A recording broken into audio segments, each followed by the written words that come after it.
Kwa hiyo nimeona leo tumekuja na wataalamu hawa wote kwa sababu kwa niaba yenu na kwa niaba ya hawa wataalamu ninataka pia kumshukuru Rais wa Jamhuri ya Muungano wa Tanzania Dr. Samia Suluhu Hassan kupitia ofisi ya Waziri Mkuu na Waziri Mkuu Mheshimiwa Kassim Majaliwa na Mheshimiwa Naibu Waziri Mkuu Mheshimiwa Doto Biteko.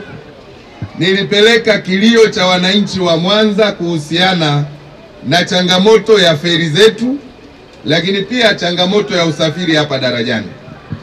Mtakumbuka kwamba feri zetu ziko hapa, tunazo feri 3. Lakini mara kwa mara baada ya ujio wa magugu mapya yale madogo ambayo mnayaona tumeyavuna yako pale, na tumeyavuna tani 600, na hadi leo tunatumia shilingi milioni 2 kwa siku kuwatumia wavuvi hawa wa eneo hili kuyavua yale magugu, ili hivi vivuko vyetu yani feri visiweze kupata changamoto, ili wananchi wa hapa muweze kusafiri vizuri. Kwa hiyo kama tunatumia milioni 2 kwa siku, maana yake kwa siku 10 serikali inatumia shilingi ngapi? Kwa siku 20 serikali inatumia shilingi ngapi? Kwa siku 30, maana sasa tuna zaidi ya mwezi. Kwa hiyo ni kazi kubwa ambayo imefanyika. Na leo nilikuja kuangalia uvunaji wa magugu, maji mapya, lakini pia kwa upande wa pili wa daraja mnaweza mkaona kama kuna msitu mrefu ndani ya ziwa Victoria. Hiyo ni madhara kwa sababu maji ya ziwa tunayatumia kwa ufugaji wa samaki, tunayatumia pia kwa usafiri wa vivuko, tunayatumia pia kwa ajili ya uendeshaji wa maisha yetu kupitia matumizi ya maji safi na salama.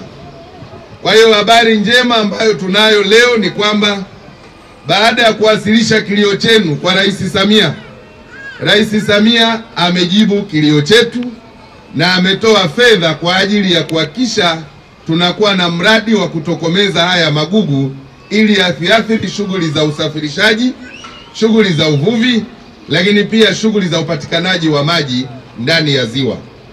Kwa hiyo kwa sasa tunaendelea na programu ya kuyatokomeza, na kwa sababu tunafahamu magugu haya yanaoza baada ya muda si mrefu, kwa hiyo hayatakuwa salama kuendelea kukaa pale. Nimemwelekeza mtu wa bonde kuhakikisha magugu yale yaliyovunwa sasa kuyaondoa pale na kuyapeleka kwenye dampo ambako hayawezi kuathiri mwananchi wa hapa Misungwi wala Sengerema. Lakini jambo la pili, serikali itanunua mitambo ya kisasa inayofanana na hicho kivuko mnachokiona ili kuweza kusafisha eneo la ziwa Victoria. Kwa hiyo tutafanya usafishaji wa eneo haya yote mnaona pale ni magugu tu. Kwa hiyo serikali italeta huo mtambo wa kisasa na tayari utaratibu na Rais Samia amekubali. Tunamshukuru sana Mheshimiwa Waziri Mkuu Kassim Majaliwa kwa kufuatilia sana jambo hili na hatimaye rais amekubali, na muda si mrefu tutaleta mitambo ya kisasa inayofanana na kile kivuko, mitambo 3 ambayo itakuwa inakula hayo magugu yote na kuhakikisha kwamba ziwa Victoria haliendelei kupoteza ubora wake, haliendelei kupoteza kina cha maji, lakini hata wavuvi na wale wanaofanya ufugaji wa samaki wa vizimba hawawezi kuathirika na magugu maji. Hatua 2 za haraka. Hatua ya kwanza ni kujaribu kuyakata, kuyapunguzia spidi ya kukua, tuone kama anaweza yakazama. Hatua ya pili, Mheshimiwa Waziri Mkuu alielekeza tununue mashine za kukata za kisasa, na manunuzi yake yamekwisha kuanza. Nadhani ndani ya mwezi mmoja au 1.5 tutakuwa tumepata. Maana yake ni kwamba kuanzia kwenda mbele sasa changamoto mbalimbali tutamanage kwamba tutakuwa na mashine zetu za kisasa na kuweza kuyaondoa.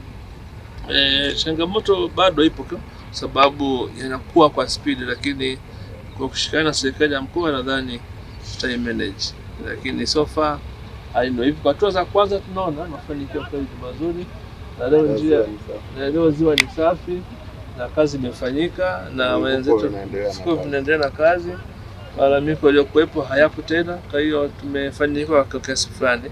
Nimpongeze mkuu wa mkoa na timu yake, nimpongeze wenzetu wa bonde NEMKI, lakini kwa niaba ya ofisi ya makamu wa rais niseme kwamba changamoto ya mazingira tunaifanyia kazi kwa nguvu sana na matokeo yanaanza kuonekana, na ni changamoto ambayo kila mtu ni mdau. Mimi na wewe ni wadau, kwa hiyo lazima tushirikiane. Wafugaji wa samaki za vizimba pia tushirikiane nao, namna wanavyoingiza chakula vya samaki, tuangalie quality ya vile vyakula ili mwisho wa siku ziwa libaki kwa salama na matumizi ya watu wote. Asanteni sana.